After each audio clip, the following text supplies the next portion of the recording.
नमस्कार दोस्तों, मैं फुरकान एक बार फिर आपके बीच आपका साथी एक बार फिर आया हूँ आप एक नए टॉपिक को लेकर आपके पास।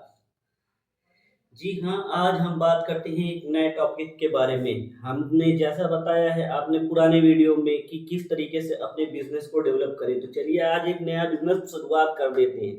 एक नया स्टार्टअप कर देते हैं। कंपेयर करिएगा, अपने आस-पास देखिएगा, 7-8 घंटा काम करने वालों को और एक एंटरप्रेन्योर को। क्या 8 घंटे का काम ऑफिस वर्क बॉय को और एक एंटरप्रेन्योर की लाइफ को, दोनों को देखिएगा, अपने आसपास कंपेयर करिएगा, आपको बहुत बड़ा फर्क नजर आएगा। अगर फाल्गुनी नैयर एक बैंकर इन्वेस्टमेंट थी, वो सोचती तो सिर्फ और बैंकर इन्वेस्टमेंट रहती, मगर उन्होंने क्या किया, एक नई जान लाई, एक क्रांति लाई। महिला होते हुए भी फाल्गुनी नैयर ने क्या क्या किया, एक नई इंडस्ट्री ला दी। उन्होंने देखा, जज किया, मार्केट को समझा कि यहाँ पर ब्यूटी के क्षेत्र में एक ऑर्गेनाइज बिजनेस की कमी है। उस चीज़ को उन्होंने एक प्लेटफॉर्म दिया, ऑनलाइन ऑफलाइन प्रोड्यूस किया, प्रीमियम क्वालिटीज के ब्यूटी प्रोडक्ट्स को लॉन्च किया। इस तरीके से उन्होंने एक बिल्डअप किया, एक स्टार्टअप शुरुआत किया। आज एक नामी गिरामी हस्ती हैं फाल्गुनी नैयर की। इसी तरीके से रितेश अग्रवाल है। रितेश अग्रवाल ने क्या देखा, उन्होंने देखा कि 19 साल की एज में एक लड़का दिखता है। 19 साल की एज में एक लड़के के अंदर ये ख्याल आता है कि ये तो पढ़ने की उम्र रहती है, 19 साल के लड़के के अंदर ये ख्याल आता है कि ये कहीं न कहीं कमी होनी चाहिए। होटल को नीड को देखते हुए कि मेरे हिसाब से होटल बनेगा, मैं जो चाहूँगा उस हिसाब से लोगों को मिले, साफ-सफाई मिले, उसकी बेडशीट उस तरीके से मिले। ये सब कुछ मेंटेन करते हुए होटल इंडस्ट्री में ओयो ने खड़ा कर दिया। बायजू है, ज़ोमैटो के हैं, तो इन सब चीज़ों को ज़ोमैटो में हुई शुरुआत क्या हुई? माइनस रेटिंग से, बट कहाँ पहुँचा? फूड डिलीवरी तक पहुँचा। तो हर चीज़ को एनालिसिस करिए। तो कहने का ओवरऑल मतलब ये है कि एक स्टार्टअप की शुरुआत ही तब होती है जब आपको ज़रूरत महसूस होती है। सबसे पहले आइडिया होता है कि क्या करना है, हमें क्या करना है। सबसे बड़ी प्रॉब्लम यही होती है कि हमें क्या करना है, क्या करें हम? किस चीज़ में हम अपना एक स्टार्टअप स्टार्ट करें? भाइयों, दोस्तों, स्टार्टअप को स्टार्ट करने के लिए ना सिर्फ़ और सिर्फ़ क्या चाहिए पता है? सिर्फ़ और सिर्फ़ चाहिए एक सोच, एक प्रॉब्लम। प्रॉब्लम क्रिएट करो ना, खुद प्रॉब्लम फेस तो किए हो ना, खुद तो झेले हो ना, किस चीज़ में प्रॉब्लम हुई है? क्या उसका सॉल्यूशन है तुम्हारे पास? बिल्कुल, अगर सॉल्यूशन है तो उसमें एक्सपर्ट बन जाओ। अपने अंदर की चीज़ों को पहचानो, किस चीज़ में तुम महारत हो, किस चीज़ में तुम्हारे अंदर काबिलियत है, वो क्या चीज़ है जो तुम उठा सकते हो, वो क्या चीज़ है जिससे तुम जीत सकते हो। हर किसी के अंदर एक काबिलियत होती है, तो उस काबिलियत को निखारो और स्टार्ट कर दो एक स्टार्टअप। इसी तरीके से बहुत सी चीज़ें हैं। अगर स्टार्ट करने की बिज़नेस की बात करें, अब जब आती है बात बिज़नेस की, बिज़नेस को किस तरीके से इम्प्लीमेंट करें, तो हमने पुरानी वीडियो में आपको बताया है पेसल एनालिसिस, बिज़नेस स्वॉट एनालिसिस और 80-20 रूल्स।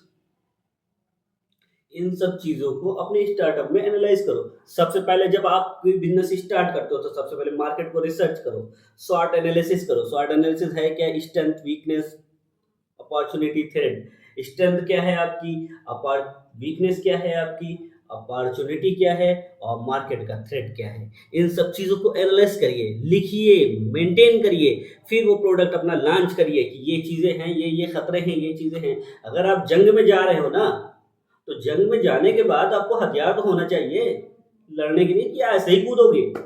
जंग में जाने के लिए, जीतने के लिए हथियार होना चाहिए, दुश्मन की कैपेसिटी पता होनी चाहिए। तो जिस फील्ड में आप उतर रहे हैं वहाँ पता होना चाहिए। मैंने बताया था अपने पिछले वीडियो में ही कि ब्लू ओशियन स्ट्रेटजी के बारे में। ब्लू ओशियन स्ट्रेटजी क्या है? जहाँ पर एक ऐसी स्ट्रेटजी क्रिएट करिए कि वहाँ कोई हो ही ना। अपना यूनिक मोनोपोली क्रिएट करिए, अपनी ही प्रोडक्ट की धूमधाम मचा दीजिए। जैसे जियो ने जियो लॉन्च करके किया था, सारे प्रोडक्ट की बैंड बज गई थी, अपना मोनोपोली बना दिया था। तो इस तरीके से मार्केट को मत देखिए कि कंपटीशन है क्या है क्या नहीं है, बट आप अपने प्रोडक्ट को देखिए, अपने ऊपर गौर करिए कि ये प्रोडक्ट मेरा लॉन्च होगा तो ये यहाँ से यहाँ चलेगा। इस तरीके से आपका एक प्रोडक्ट डेवलप हो सकता है। स्वॉट analysis, strength, weakness opportunity and threat, ये 4 चीज़ें हैं, इस पे गौर करिए और वर्क करिए। और 80-20 रूल्स अपनाइए। 80-20 रूल्स क्या है? 20% ही वर्किंग होती है 80% रिजल्ट के लिए। तो बहुत भाग-दौड़ मत करिए, बहुत ज़्यादा परेशान मत होइए। अपने आप को इतना ही वर्क करिए, इतना ही वक़्त दीजिए कि आपका वर्क जो है 80-20 रूल्स में शामिल हो जाए। 80-20 में 20% ही वर्क जो आपका है उसे जज करिए। ये 20% कौन-सा वर्क है जो 80% रिज़ल्ट दे सकता है। तो 80-20 रूल्स अप्लाई करिए, स्पेशल एनालिसिस अप्लाई करिए, political, economical, social, technological, legal और एनवायरमेंटल, इन सब चीज़ों को एनालाइज़ करिए। फिर आप एक अच्छे एंटरप्रेन्योर बन सकते हैं, एक अच्छे स्टार्टअप की शुरुआत कर सकते हैं। ज़ीरो टू हीरो बना जा सकता है। कंसिस्टेंसी को मेंटेन रखिए। कंसिस्टेंसी को जितनी मेंटेन रखेंगे आप, जितने अंदर धैर्य रखेंगे, उसी तरीके से आप जीत के करीब पहुँचेंगे। कोई भी चीज़ तुरंत बनकर तैयार नहीं हो जाती। एक प्रोडक्ट की ही बात करें, जब तक प्रोडक्ट आपको टेस्ट कस्टमर को नहीं लगेगा, जब तक लॉन्च होगा, फिर वो नहीं परचेज़ करेगा। ऐसे नहीं परचेज़ कर लेता कोई भी। खुद के ऊपर एनालाइज़ करो ना, मैं खरीदना चाहूँ तो मैं कैसे खरीदूँगा, किस तरीके से खरीदूँगा? तो इन सब चीज़ों को जब देखोगे, समझोगे, परचेज़ करोगे तो आपको खुद ही एनालिसिस करेंगे, ये बेहतर है, ये बेहतर है, ये बेहतर है, ये हम बेहतर कर सकते हैं। तो और बेहतर की तलाश में निकलिए, सबसे बेहतर प्रोडक्ट को लॉन्च करिए, स्टार्टअप स्टार्ट करिए अपना। अपना खुद का एक स्टार्टअप स्टार्ट करिए, खुद एक बिज़नेस एंटरप्रेन्योर बनिए। रोक नहीं सकता कोई पढ़ने से, कोई भी रोक नहीं सकता। मैग्ने के ओनर की कहानी आपको पता है, बायजू के ओनर की कहानी आपको पता है, रितेश अग्रवाल ओयो के ओनर की कहानी आपको पता है, फाल्गुनी नायर नायका के ओनर की आपको कहानी पता है, धीरू भाई अंबानी की कहानी पता है, मुकेश अंबानी की कहानी पता है, सब कुछ, सहारा जी की कहानी पता है, सब कुछ आपके पास रखा हुआ है, आप देख रहे हैं, समझ रहे हैं, फिर भी परेशान हैं। भाई स्टार्टअप स्टार्ट करिए अपना, हर चीज़ में एक महारत हासिल करिए, धीरे-धीरे महारत हासिल होती है, फिर भी आप कोशिश करिए। एक कोशिश के साथ, एक नए जज़्बे के साथ अपने बिज़नेस को स्टार्ट करिए और बूस्ट अप करिए, पूरी दुनिया में फैला दीजिए। ओयो की तरह, नायका की तरह, बायजू की तरह एंड अंबानी के तरीके से।